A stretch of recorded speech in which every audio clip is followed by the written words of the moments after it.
తెలంగాణ అసెంబ్లీలో మాజీలకు no entry బోర్డులు దర్శనమిస్తున్నాయి.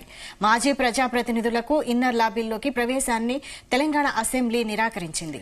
మాజీ ఎమ్మెల్యేలు, మాజీ ఎమ్మెల్సీలు, మాజీ ఎంపీలకు అనుమతి లేదంటూ అసెంబ్లీలో బోర్డులు ఏర్పాటు చేశారు.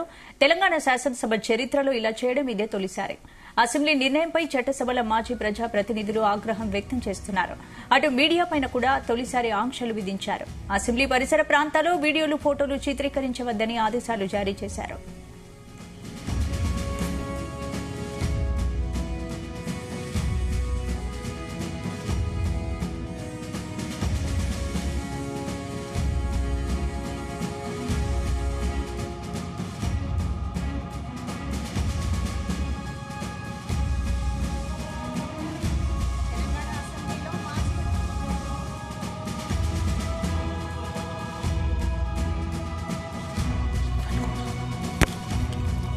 తెలంగాణ అసెంబ్లీలో మాజీలకు నో ఎంట్రీ బోర్డులు దర్శనమిస్తున్నాయి.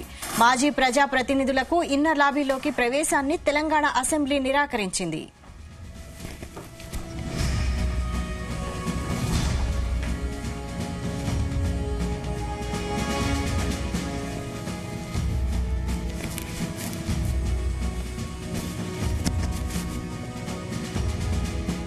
ఇదే అంశానికి సంబంధించి పూర్తి అప్డేట్స్ మా బ్యూరో చీఫ్ నరేందర్ అందిస్తారు. నరేందర్, స్పందన, మనం అసెంబ్లీ సమావేశాలు చాలా ఎక్కువగా చూస్తున్నాము. ఉమ్మడి రాష్ట్రంలో కూడా, ఉమ్మడి ఆంధ్రప్రదేశ్ లో అసెంబ్లీ సమావేశాలు కానీ, మండలి సమావేశాలు కానీ, దీంట్లో ప్రధానంగా అటు ఎమ్మెల్యేలు కావచ్చు, ఎమ్మెల్సీలు కావచ్చు హాజరవుతుంటారు సభకు. అయితే చాలా సందర్భాల్లో వాళ్ళతో మాట్లాడేందుకు కానీ, వారి ప్రభుత్వంలో ఉన్న, ప్రతిపక్షంలో ఉన్నటువంటి నేతల్ని కలిసేందుకు నేరుగా ఎలాంటి అనుమతి పత్రం లేకుండానే, ఆయన మాజీ ఎమ్మెల్యే ఉన్నా, మాజీ ఎమ్మెల్సీ ఉన్నా కూడా ఖచ్చితంగా వాళ్ళు నేరుగా బయట ఎమ్మెల్యేకి ఎలాంటి ప్రోటోకాల్ ఉంటుందో మాజీ ఎమ్మెల్యేకి కానీ, మాజీ ఎమ్మెల్సీ అంటే మాజీ శాసనసభ్యులు ఎవరైతే ఉన్నారో వాళ్ళెవరు కూడా బయట సెక్యూరిటీ కార్డు ఆపడానికి వీలుండదు. వాళ్ళు నేరుగా కూడా ఇన్నర్ లాబీలో కూడా వెళ్ళడానికి అవకాశం ఉండేది ఇప్పటివరకు కూడా. కానీ తాజాగా తెలంగాణ అసెంబ్లీ సమావేశాల్లో ఈ రోజు నుంచి వాళ్ళు ఒక బయట బోర్డు కూడా పెట్టడం జరిగింది. ఇన్నర్ లాబీలో ఎవరు కూడా అనుమతి లేదు అని చెప్పేట్టుగా బయట ఫోటోగ్రాఫ్ తీయడానికి వీలు లేదు ఎవరు కూడా. అదే సమయంలో లోపట మాజీ ఎమ్మెల్యేలకు, మాజీ ఎంపీలకు, మాజీ ఎమ్మెల్సీలకు లోపట లాబీ లోపలికి అనుమతి లేదు అనేటువంటి సైన్ బోర్డ్స్ పెట్టడం అనేది కొంత విమర్శలకు తావిస్తుంది. ప్రధానంగా బీఆర్ఎస్ పార్టీ కావచ్చు, బీజేపీ కానీ ఇది వ్యతిరేకిస్తున్నటువంటి పరిస్థితి చూస్తున్నాం. ఎందుకంటే గతంలో చాలా మంది ఇలా వచ్చినటువంటి వారి అని కూడా కేటీఆర్ కూడా కాసేపు క్రితం చిట్చాట్లో కూడా మాట్లాడడం జరిగింది. మేము అధికారంలో ఉన్నప్పుడు 10 ఏళ్ళు ఎలాంటి ఆంక్షలు పెట్టలేదు. ఆనాడు కేవలం 6-7 మంది ఎమ్మెల్యేలు ఉన్నటువంటి కాంగ్రెస్ పార్టీకి చాలా మంది మాజీ ఎమ్మెల్యేలు, ఎమ్మెల్సీలు వచ్చి వాళ్ళని కలిసేవాళ్ళు, వాళ్ళకి సలహాలు, సూచనలు ఇచ్చేవాళ్ళు. అలాంటిది ఈ రోజు మమ్మల్ని కలిసేందుకు చాలా మంది మాజీ ఎమ్మెల్యేలు కావచ్చు, మాజీ ఎంపీలు కావచ్చు చాలా మంది వచ్చే వాళ్ళని అడ్డుకుంటున్నారు. ఇది సరైనది కాదు అన్నటువంటి విషయం కూడా టీఆర్ఎస్ వర్కింగ్ ప్రెసిడెంట్ చెప్తున్నటువంటి పరిస్థితి ఉంది. ఖచ్చితంగా ఇది వాళ్ళ ప్రజాప్రతినిధులకు, ఇది వాళ్ళ హక్కులకు భంగం కలిగించడమే అని కూడా చెప్తున్నటువంటి పరిస్థితి ఉంది. అంతేకాకుండా మీడియాపై కూడా తొలిసారి ఆంక్షలు విధించినట్టుగా క్లియర్ కట్ గా అర్థమవుతుంది. అక్కడ వీడియోలు తీయడం కానీ ఇలాంటి కూడా ఉందంటే, వాస్తవానికి సభ నడుస్తున్న సమయంలో ఎవరు కూడా బయటకు వచ్చి మీడియా పాయింట్ లో ఎమ్మెల్యేలు కూడా మాట్లాడడానికి రూల్ ఉంది. గతంలో కూడా ఎప్పుడు కూడా మాట్లాడడానికి వీలు లేదు. అయితే సభలో కాకుండా బయట ఉన్న సభ ఎప్పుడైతే టీ బ్రేక్ అవుతుందో, పూర్తిగా వాయిదా పడుతుందో అప్పుడు మాత్రమే బయటకు వచ్చి మాట్లాడే అవకాశం ఉంది.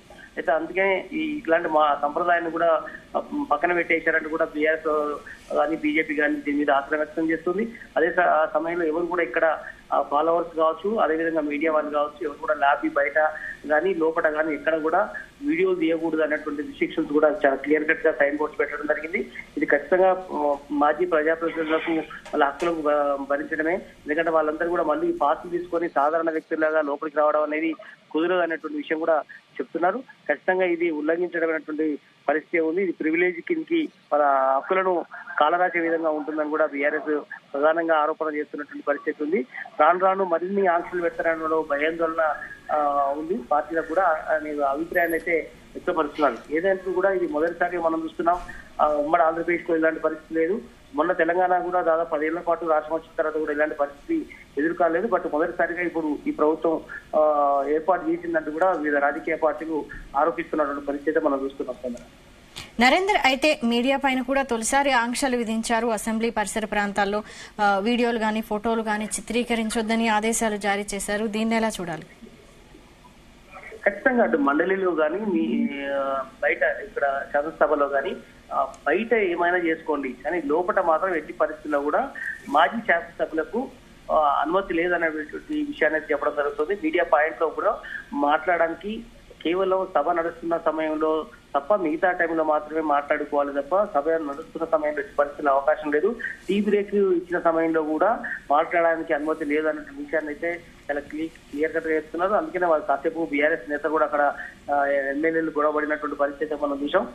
మొత్తానికైతే ఇట్లాంటి ఆంక్షలు ఎన్నడూ కూడా లేవు. ఉమ్మడి రాష్ట్రంలో కూడా తెలంగాణ ఉద్యమ సమయంలో కూడా ఇట్లాంటి పరిస్థితి ఎదురు కాలేదు.